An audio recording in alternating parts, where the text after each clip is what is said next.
Ingresos, competencia internacional y fuerzas básicas, los objetivos de la Liga MX Femenil. La categoría femenina del fútbol profesional en México ha crecido exponencialmente desde su creación en 2016 a 17 con varios récords en su haber e importantes marcas. Con poco más de 6 años de historia, la Liga MX Femenil se ha consolidado como una categoría atractiva y con amplio margen de desarrollo. No obstante, pese a los buenos resultados, las metas a perseguir se centran en 3 ejes: mejorar los ingresos, tener actividad en competencias internacionales y desarrollar las fuerzas básicas. Así lo aseguró Mariana Gutiérrez, directora de la Liga MX Femenil, quien ha encabezado el proyecto con resultados visiblemente positivos.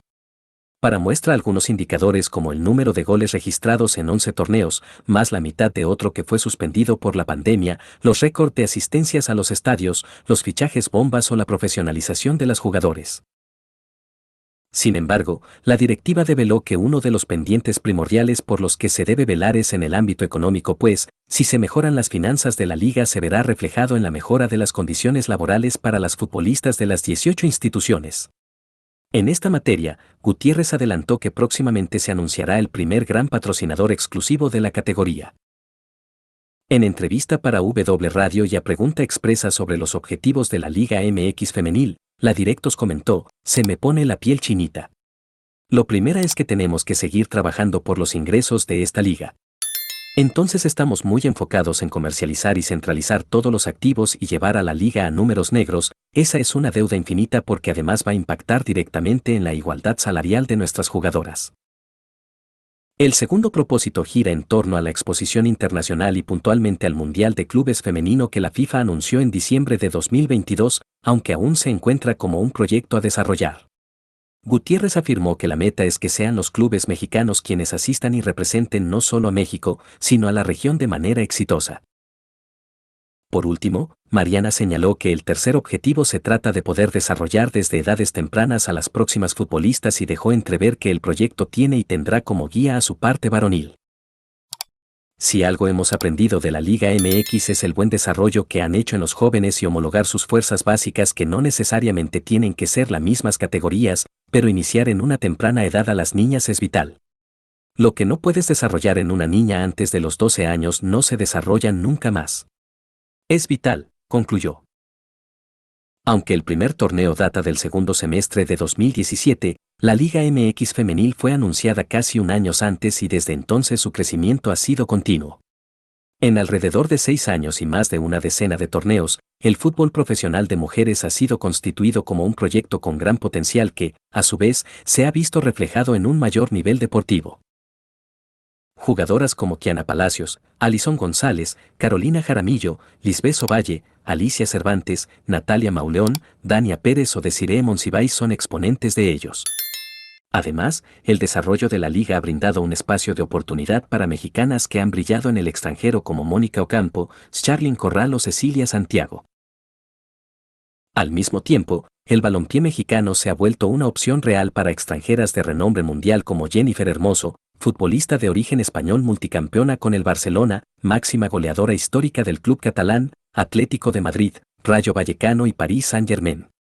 Además de Jenny, también destacan nombres como Andrea Pereira, Aurelie Cassi o Mia Fischel. 8M y la educación, un taller gratuito que apunta a disminuir la brecha de género desde el aula. En el Día Internacional de la Mujer, TICMAS invita a docentes y equipos directivos a un encuentro de diálogo y aprendizaje colaborativo donde se compartirán diferentes estrategias para abordar la brecha de género. En el marco del movimiento global de apoyo al acceso a los derechos de las mujeres y su participación en los diversos ámbitos políticos, sociales, culturales y económicos, el equipo de formación continua de TICMAS se propone acompañar a maestros y profesores que tienen el desafío de reflexionar sobre el 8M, Día Internacional de la Mujer, y analizarlo junto a sus estudiantes desde una perspectiva histórica y cultural, entendiéndose también como una oportunidad de cuestionar las desigualdades que persisten y plantear acciones en pos de eliminarlas.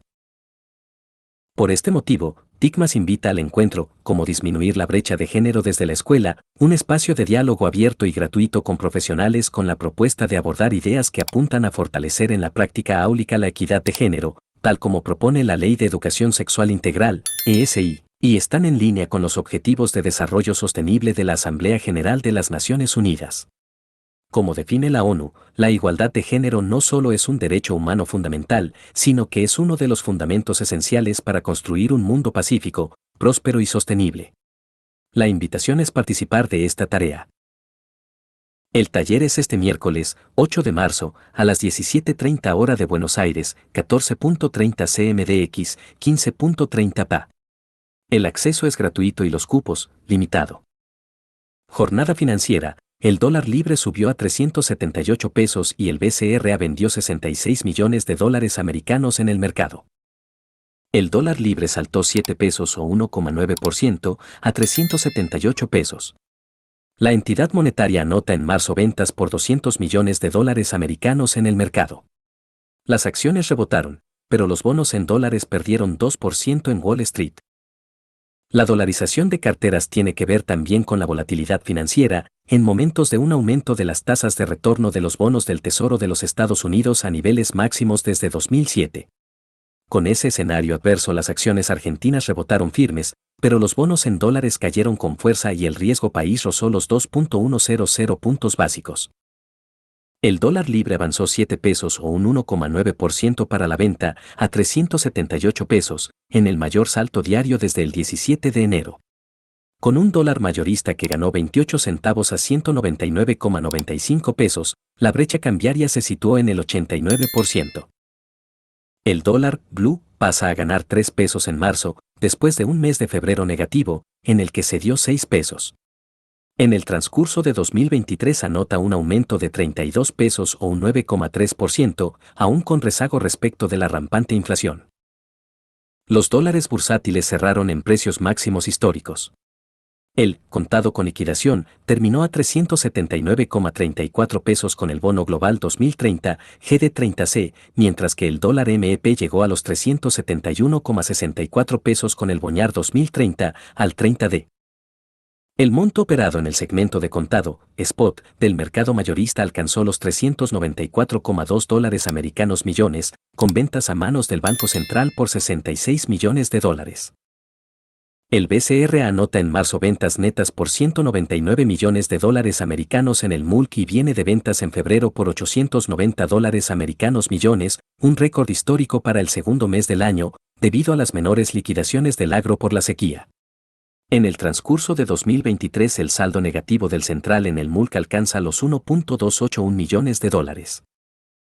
La sequía, un fallido programa de recompra, los efectos en el mercado del dólar soja y la imposibilidad de alcanzar un acuerdo sobre el repo complican poder alcanzar la meta de reservas internacionales para marzo próximo y para el año, lo cual estaría impulsando una renegociación del acuerdo entre el gobierno y el FMI, señaló la consultora Ecogo. El punto clave sería el cuándo y cuánto hay que acumular de reservas internacionales netas y no los pagos al organismo, estimó. Volvieron a caer los bonos en dólares. Este miércoles, el S&P Merval de la Bolsa de Buenos Aires esbozó una recuperación, con alza de 1,8%, en los 250.911 puntos, aún lejos del récord nominal de 267.000 puntos en pesos alcanzado en enero. El panel de acciones líderes sostiene en 2023 un alza de 24,2% en pesos y un 12,7% en dólares, contado con liqui. Entre los ADR y acciones de compañías argentinas que son operadas en dólares en las bolsas de Nueva York predominaron las alzas. Destacó el segmento bancario, con ganancias para Banco Francés, más 5,6%, Banco Macro, más 4,7% y Grupo Galicia, más 4%. De manera particular, la petrolera de bandera YPF presentará su balance correspondiente al año 2022 y también festejará 30 años de cotización en la Bolsa de Nueva York.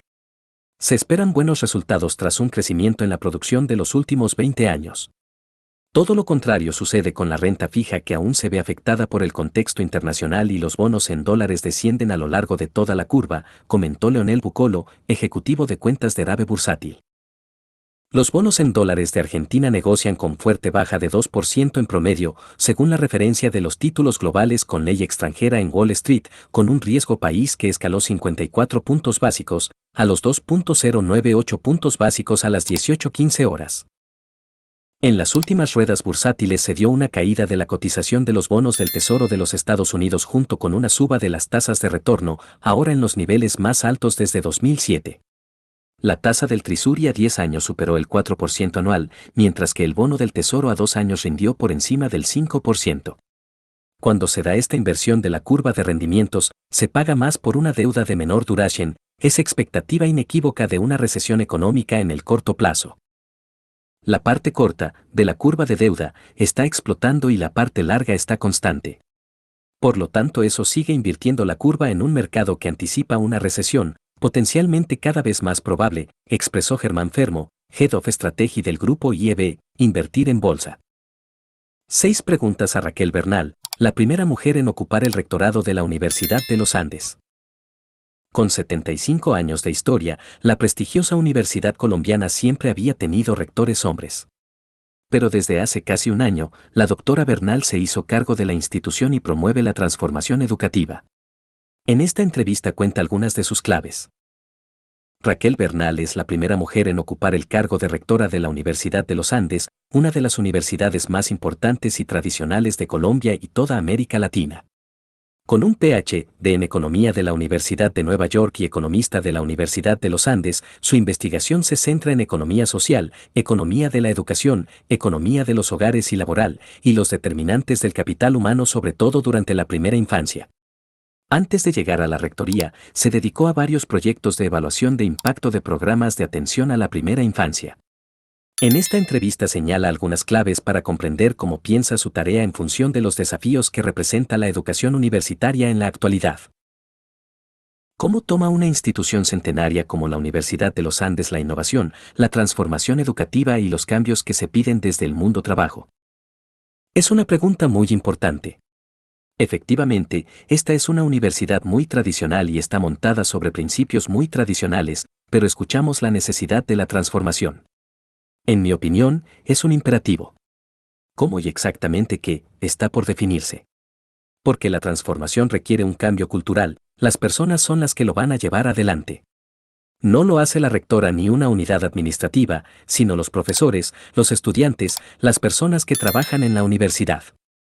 Pero, sí, creo que muchas de las iniciativas de transformación provienen de la industria, de entender que la gente aprende distinto de cómo pensábamos, de comprender las expectativas de un estudiante de la generación Z, y creo que la tecnología nos va a permitir adaptarnos para hacer una educación más individualizada, más personalizada. ¿Siguen algunos lineamientos en la búsqueda de la transformación? Esta universidad tiene una gran vocación de transformación social. Los fundadores decían que este no era un proyecto educativo sino que querían crear un mejor país. Nuestro compromiso con la sociedad colombiana es inmenso. Desde mi experiencia, si uno demuestra que algo es bueno, la gente adhiere.